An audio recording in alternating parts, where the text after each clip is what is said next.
వింటున్నది నీ మౌనం, వింటున్నది నా ప్రాణం.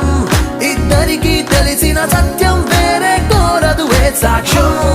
ఒంటరిగా ఒక్క క్షణం నిన్నొదలను ఏ మాత్రం, అందుకనే గానే ముందే పుట్టి ఉన్నా నీ కోసం.